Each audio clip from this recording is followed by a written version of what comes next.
Friends అందరికీ రామ్ రామ్ జై సేవలాల్ నమస్కారం.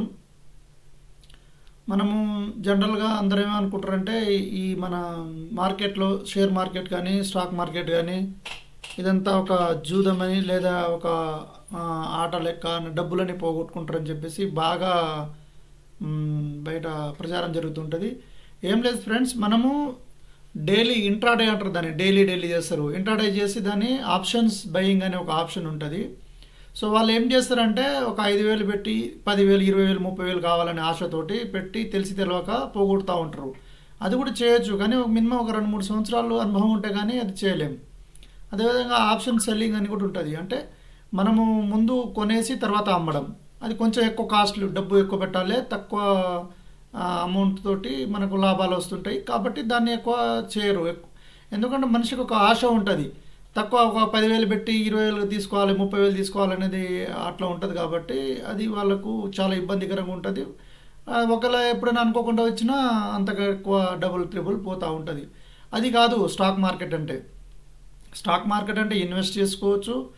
ఇంకా మనకు 2-3 నెలలకు ఒకసారి ఫ్యూచర్ ఆప్షన్స్ అనే ఉంటుంది, ఈటీఎఫ్ అని ఉంటుంది, మ్యూచువల్ ఫండ్ ఉంటుంది, ఎస్ఐపి ఉంటుంది, వివిధ రకాల ఐటమ్స్ ఉంటాయి. దాంట్లో మనం పర్ఫెక్ట్గా మనకి ఏం కావాలనేది మనం తెలుసుకోవాలి. అదేవిధంగా మనము మీకు ఏం తెలియకున్నా స్టాక్ మార్కెట్లో ఎంటర్ ఏ రకంగా కావాలి, అదేవిధంగా మనము ఏ స్టాకును పెరుగుతుందా తగ్గుతుందా, లేదంటే మనం ఒక ₹1,00,000 ఇవాళ పెట్టి ఉంటే మనము ఒక 2-3 సంవత్సరాల వరకు మనకు లాభాలా నష్టాలు వస్తాయనేది ఒకసారి ఈ వీడియోలో క్షుణ్ణంగా తెలుసుకుందాం. ఫ్రెండ్స్, మీరందరూ తప్పగా ఈ వీడియోను 100% చూస్తే మీకు అన్నీ అర్థమవుతుంది. ఒక్క నిమిషం చూడండి. ఈ ట్రేడింగ్ వ్యూ అని చెప్పేసి ఒక యాప్ ఉంటుంది. ట్రేడింగ్ వ్యూని మాత్రమే మనం ఇన్స్టాల్ చేసుకొని దీంట్లో చూస్తే అయిపోతుంది. ఎందుకంటే ఈ ట్రేడింగ్ వ్యూ అనేది ప్రపంచవ్యాప్తంగా ఉంటుంది. దీంట్లో అన్ని రకాల మార్కెట్ చేసుకోవచ్చు. అంటే గోల్డ్ మీద, సిల్వర్ మీద, గ్యాస్, న్యాచురల్ గ్యాస్ మరియు వేరే వేరే మెటల్స్ మీద చేసుకోవచ్చు. అదేవిధంగా స్టాక్స్ చేసుకోవచ్చు, షేర్స్ చేసుకోవచ్చు, డాలర్లో చేసుకోవచ్చు. వేరే దేశాలలో కూడా దీని మీద ఆధారపడి ఉంటుంది. కాబట్టి దీన్ని చేసుకొని చూసుకుంటే అయిపోతుంది. సపోజ్ మనం నిఫ్టీ 50 ఇండెక్స్ చూద్దాం ఫ్రెండ్స్. ఇప్పుడు ఎందుకంటే నిఫ్టీ 50 ఇండెక్స్ అని అంటే నిఫ్టీలో 50 కంపెనీలు, టాప్ 50 కంపెనీలు ఏదైతే ఉందో వాటిని పరిగణనలు తీసుకొని దాన్ని నిఫ్టీ 50 ఇండెక్స్గా చూపిస్తారు. అదేవిధంగా దాంట్లో నిఫ్టీలో 2,000 వరకు కంపెనీస్ ఉంటాయి, కానీ 50 టాప్ కంపెనీస్ మాత్రమే తీసుకొని చూపిస్తూ ఉంటారు. ఒక నిమిషము చూడండి. ఇది నిఫ్టీ 50 ఇండెక్స్లో ఇది మనం డే క్యాండిల్. అంటే నిన్న ఇగో ఇంత జరిగింది. అంటే నిన్న 0.91% జరిగింది నిఫ్టీలో. మొన్న మైనస్లో జరిగింది 1.49. అంటే ఇది ఒక క్యాండిల్, ఒక రోజు ఏర్పడే క్యాండిల్. అదేవిధంగా ఒక రోజు, ఇది ఒక రోజు, ఇట్లా రోజు వారీగా క్యాండిల్. అంటే ఒక్కొక్క క్యాండిల్ ఒక్కొక్క రోజు. ఈ కొవ్వొత్తులు ఉన్నాయి కదా, ఇది ఒక రోజు. ఏ రోజు ఇది? మండే 30వ తారీఖు సెప్టెంబర్ 24. ఈ క్యాండిల్ వచ్చేసి ట్యూస్డే 22 అక్టోబర్ 24. అదేవిధంగా ఇది ట్యూస్డే 5 నవంబర్ 24. ఇట్లా మనం ఒక్కొక్క రోజు ఒక్కొక్క క్యాండిల్ చూసుకోవచ్చు. ఇదే విధంగా మనము క్యాండిల్ వన్ డే కాకుండా 5 మినిట్స్ క్యాండిల్ కూడా చూసుకోవచ్చు మనం. ఇది 5 మినిట్స్, అంటే ఒక్కొక్క క్యాండిల్ 5 మినిట్స్ అనమాట. అదేవిధంగా మనం 15 నిమిషాలు, తర్వాత ఈ ఒక 15 నిమిషాల క్యాండిల్, 1 అవరు, తర్వాత 1 డే క్యాండిల్, తర్వాత 1 వీక్ క్యాండిల్. ఇట్లా ఇది 1 వీక్ క్యాండిల్, ఇది ఒక 1 వీక్, ఇది ఒక 1 వీక్, ఇది 1 వీక్, ఇట్లా ఏర్పడుతూ ఉంటుంది. తర్వాత ఏం చేస్తాం మనము 1 మంత్ క్యాండిల్ చూస్తాం. ఇది ఒక్కొక్క మంత్, ఈ ఒక మంత్, ఈ 2 మంతులు పడిపోయినాయి, ఈ 3 ముందు మంత్లో పెరిగినాయి. ఇట్లా మనము సంవత్సరానికి కూడా చూసుకోవచ్చు. ఒకసారి సంవత్సరం లెక్క చూద్దాం. 3 మంత్స్, 6 మంత్స్, ఇంకో 12 మంత్స్ అంటే 1 ఇయర్. 1 ఇయర్లో మనం చూద్దాం ఒకసారి. 1 ఇయర్లో ఇది నిఫ్టీ ఎంతవరకు పోయిందనేది చూద్దాం. ఎందుకంటే నిఫ్టీ మనకు గత 5 సంవత్సరాలు, పోయిన సంవత్సరం, ఆ సంవత్సరం అంటే జనవరి 2020 నుంచి వెళ్ళి నిఫ్టీ పెరుగుతూనే ఉంది. 1, 2, 3, 4, 5 సంవత్సరాలు పెరుగుతూనే ఉంది. కానీ ఈ నిఫ్టీలో కానీ నిఫ్టీలో కానీ సెన్సెక్స్లో కానీ మనం డైరెక్ట్ దీన్ని పెట్టుబడి పెట్టలేము, అంటే దీన్ని పెట్టి మనం ఏం చేస్తామంటే ఇన్వెస్ట్మెంట్ చేయలేము డైరెక్ట్. కాబట్టి మనం దీంట్లో ఏం చేయాలంటే మనం కంపెనీస్కి వెళ్ళిపోవాలి, అంటే స్టాక్స్కి వెళ్ళిపోవాలి. స్టాక్స్ అంటే ఎగ్జాంపుల్ మనకు బ్యాంక్ చూసుకుందాం. బ్యాంక్ అయితే ఎస్బీఐ బ్యాంక్ ఉంటుంది, మనకు గవర్నమెంట్ బ్యాంక్ కాబట్టి పెద్ద బ్యాంకు. ఎస్బీఐని ఒకసారి చూద్దాం.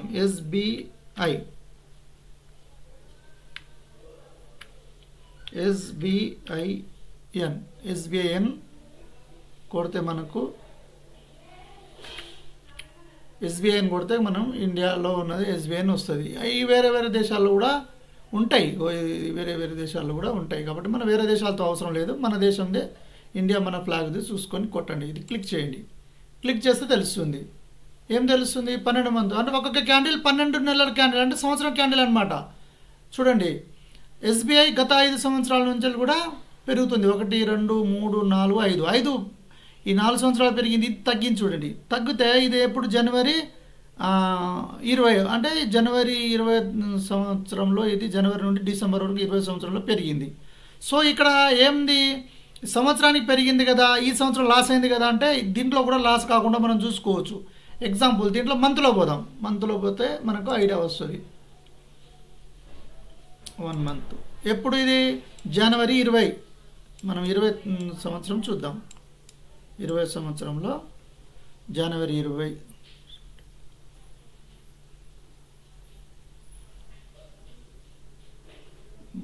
ఫిబ్రవరి, జనవరి 20. జనవరి 20లో పడ్డది, మళ్ళీ ఫిబ్రవరిలో పడ్డది, మార్చిలో పడ్డది, మేలో పడ్డది, జూన్లో పడ్డది. ఈ పడ్డప్పుడు మనం ఏం చేయాలంటే మనం ఎంటర్ కావాలి. ఇది లో ఉంది కదా, ఇక్కడే ఎంటర్ కావాలి. ఇలా ఎంటర్ కావాలనేదే నేర్చుకోవాలి. నేను చెప్పేది అదే కదా, ఎట్లా ఎంటర్ కావాలని మే వరకు పడ్డది. తర్వాత ఏమైంది, జూన్లో పెరిగింది, జూలైలో పెరిగింది, ఆగస్టులో పెరిగింది. తర్వాత ఏమైంది, మళ్ళీ సెప్టెంబర్లో పడ్డది. తర్వాత ఏమైంది, అక్టోబర్, నవంబర్, డిసెంబర్. బస్ 1, 2, 3, 4, 5, 6 నెలలు పెరిగింది, 6 నెలలు తగ్గింది. సో 6 నెలలు ఎట్లా పడ్డది అనేది చూసుకోవాలి. ఎక్కడ నుండి ఎక్కడ పడ్డదని చూసుకొని దాన్ని ఏం చేయాలంటే ఎక్కడైతే పడుతుందో అక్కడ మనం ఎంటర్ కావాలి, ఎక్కడైతే పెరుగుతుందో అక్కడ ఎగ్జిట్ కావాలి. చూడండి, దాని తర్వాత కంటిన్యూగా పెరుగుతూనే ఉంది. నెల 1 సంవత్సరం పాటు, 2 సంవత్సరాల పాటు, 3 సంవత్సరాల పాటు పెరిగింది. ఈ రకంగా మనము ఈ బ్యాంకు ఎస్బీఐని చూసుకుంటే ఈ రకంగా మనకు తెలుస్తుంది. అదేవిధంగా మీరు ఇంకో ఫేమస్ రైతులకు సంబంధించింది ఒకటి చూద్దాం. రైతులకు సంబంధించింది రాష్ట్రీయ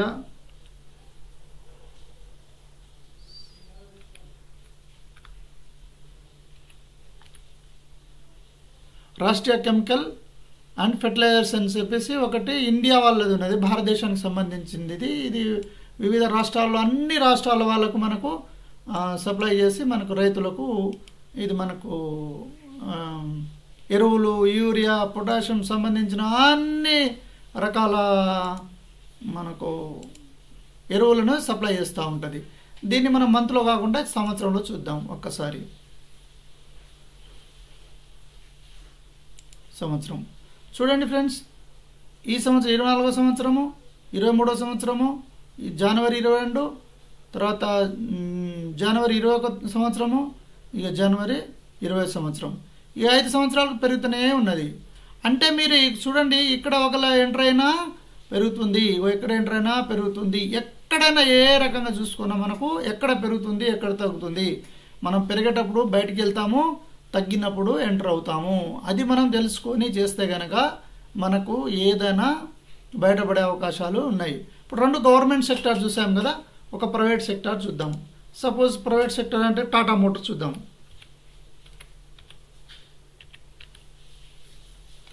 టాటా మోటార్స్లో చూడండి, ఇది ఇయర్ క్యాండిల్, ఇక్కడ దాకా పోయి మళ్ళీ కిందికి వస్తుంది.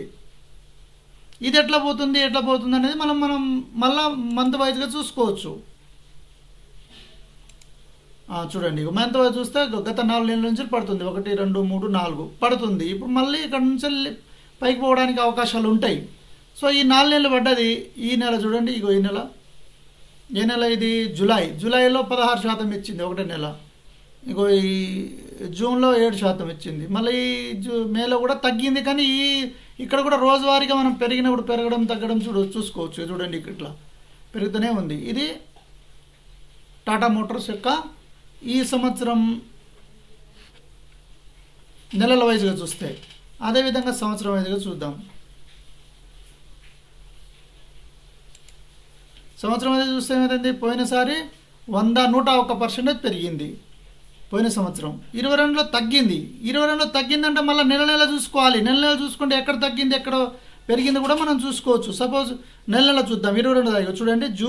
జనవరి 22 మళ్ళీ మనం మంత్కి పోతే తెలిసిపోతుంది మనకు, ఈజీగా మనం తెచ్చుకోవచ్చు. 22 సంవత్సరం 22 సంవత్సరం ఇక్కడ 22 సంవత్సరము,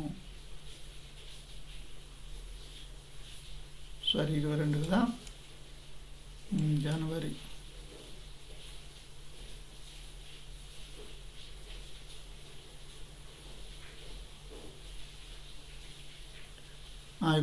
జనవరి 22. జనవరిలో లాభాలు 7% వచ్చింది. తర్వాత ఫిబ్రవరిలో పడిపోయింది. ఫిబ్రవరిలో చూస్తే మళ్ళీ దీన్ని డేలా చూసుకోవాలి. డేలా చూసుకుంటే ఏ రోజు పెరిగింది ఏ రోజు తగ్గింది కూడా చూసుకొని మనం బయటపడవచ్చు. ఈ రకంగా మనము చూడండి, ఎక్కడికైనా చూడండి, ఏ గ్రాఫ్ అయినా చూడండి, మీరు పెరగడం తప్ప తగ్గడం ఉండదు. తగ్గుతుంది. తగ్గినప్పుడే మనం ఎంటర్ కావాలి. ఇప్పుడు రాత్రి పగలు ఏర్పడితేనే కదా, ఏర్పడితేనే ఇప్పుడు పగలేమో పని చేస్తాం, రాత్రి మంచిగా హాయిగా నిద్రపోయి మనకు మన శరీరానికి విశ్రాంతిని తీసుకుంటాం. అదేవిధంగా ఇది కూడా పడడము లేవడం అనేది సహజము.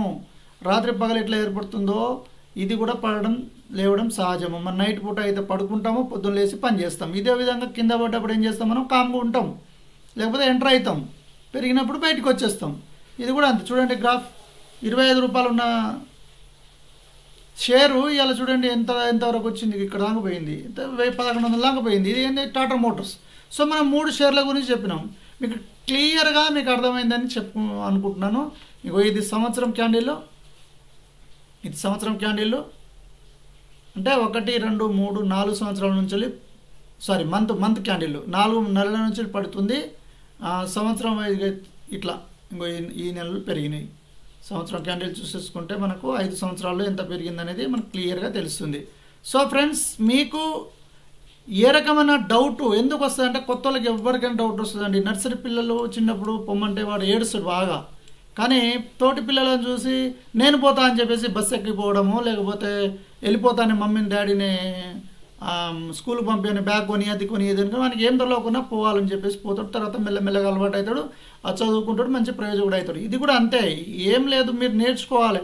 ఇన్వెస్ట్మెంట్ మాత్రమే, మీకు ఏం తెలియకపోతే ఇన్వెస్ట్మెంట్ చేయండి. చిన్నపిల్లల, మీ ఇంట్లో చిన్న పిల్లలు ఉంటారు, ఆడపిల్లలు ఉంటారు, వాళ్ళ పేరు మీద నెలకు 500, 1000, 5000, 10,000 పెట్టుకుంటా పోయినా కూడా మనము సేవింగ్స్కి అలవాటు అయితే పిల్లలకు మనం ఇబ్బంది పడకుండా రేపు వాళ్ళ పెళ్ళిళ్ళు చదువులు చేయడానికి ఈజీగా మనకు ఒక దారి అనేది ఉంటుంది. కాబట్టి ఇది 1 సంవత్సరం క్యాండిల్, ఇది 1 సంవత్సరం, ఇది 1 సంవత్సరం, ఇట్లా మీరు చూడండి.